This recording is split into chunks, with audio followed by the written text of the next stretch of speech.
Hello turabaramukije abakunzi ba Elite Burundi TV aho muherereye hose mu gihugu cy'u Burundi. Ndagutumiye ukanda subscribe ni mutari bwakanda subscribe hama commentaire yawe ndayikeneye. Niyo heza kuraba kino kiganiro hama turaza kuganira vyinshi ndibazo za kwitahura. Ano masaha ndi kumwe n'umukozi w'Imana turaza kuyaga vyinshi, hari vyinshi tuza gutahura hano. Nico gituma ndagusavye ntuve imbere ya telefone yawe nimba kiganiro ukibonye ari rya mbere ubonye ino channel gira subscribe hama ugire partage ku nshuti n'abagenzi. Yambo mutamu mahoro cyane. Twe dushaka kuba ari kuturaba muno mwanya bashoboye kumenya ati mbe ndi kumwe nande. Sawa murakoze cyane hama ku mazina ni Bizimana Egide. Sanzwe nkorera muri shengero nyine mubona hejuru yanje Foursquare Nyanzarake. Abakunda cyane ndi wa kanisa ishengero rya Foursquare. Twashaka kumenya muri byinshi tuza kuyaga tuza kuganira ko no munsi turifuza kumenya mbe Foursquare usengero rwa Foursquare gwatanguriye he gwatanguriye ryari. Yes murakoze cyane hama urusengero rwa Foursquare rusanzwe ruturuka mu gisagara ca Ngozi niyo hariya ubuvyeyi bwacu buri Ngozi Bujumbura ririyo mu Rumonge ririyo Nyanzarake ngaho iwacu rirahari atuduze haruguru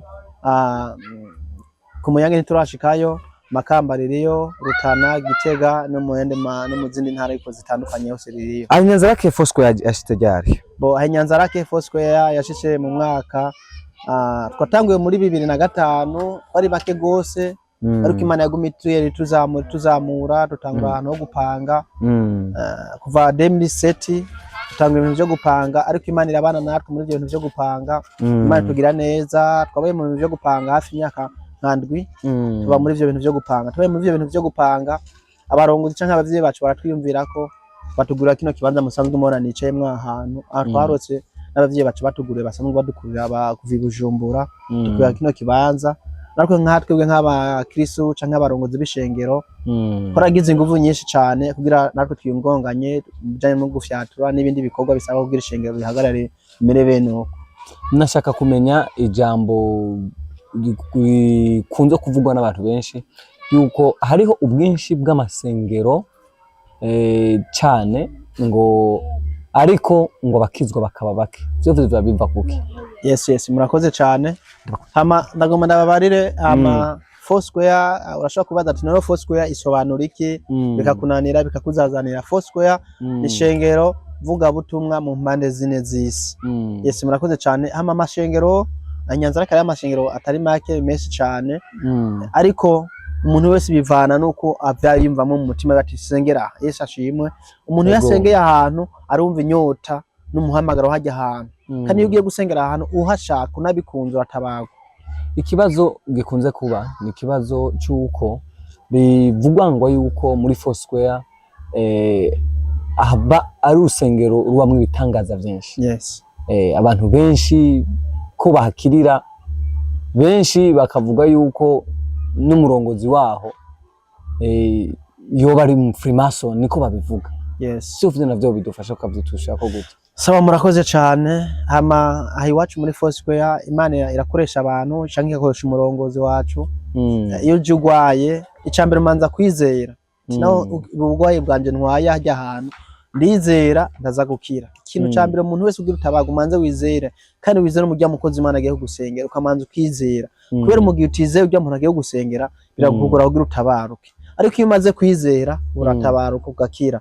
Umurongozi wacu arasengera ingwara zitandukanye ingwara zose ziri kwishara zisengera kandi benshi bamwe bakiza kandi benshi bamwe batabawe. Tutoka kwakira n'igitangaza aho yasengeye umukozi umuntu yaragwaye igitero kinini canke ingwara nini ikomeye cyane ya sida ariko Imana yaramugiriye neza arakira iyo sida bivanye n'amasengesho kandi nyene yari yizeye. Rero iyo wizeye nta kintu na kimwe Imana itashobora gukora kandi kubona abantu babita aba Freemason kuva kera hose kuva kuri Yesu barageze igihe bamwitana mu Freemason bamwita amazina menshi atandukanye ariko nyene yaguma akora ibitangaza. Rero ibitangaza yakoze nivyo yasize ngaha mu isi yari yavuze ati niyo munyizera muzokora n'ibisumba ngaha. Rero nawe wizeye cyangwa umukozi w'Imana yizeye ijambo Yesu yavuze ibitangaza bya Yesu yakora haro nababikora gushumba ngaho kandi abarone bitanga ukuboko kw'Imana.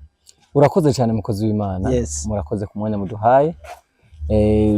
Tuzogaruka kandi ko turafise ibibazo byinshi tubabaza, tuzogaruka kandi twongere tuganire. Sawa, murakoze cyane. Hama ndagomba kuba adresse ushobora kubimba ati none hino hashika gute.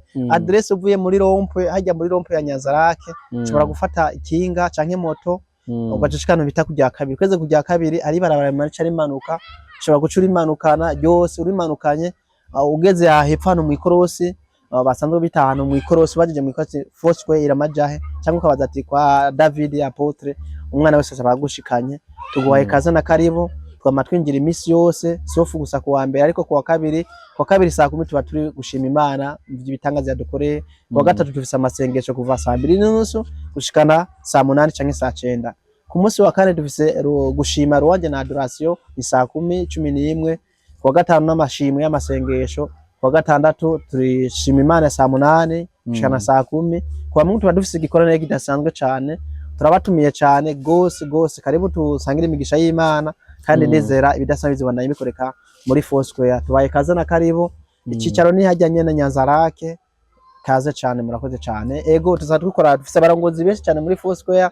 Umukozi w'Imana David arasanzwe arongoye shengero, harimo abarimu, harimo abadayakoni, naje ndumwe mu basanzwe bahagarariye iryo shengero rya Foursquare Nyanzarake. Yesu abagirire neza. Murakoze cyane. Amen.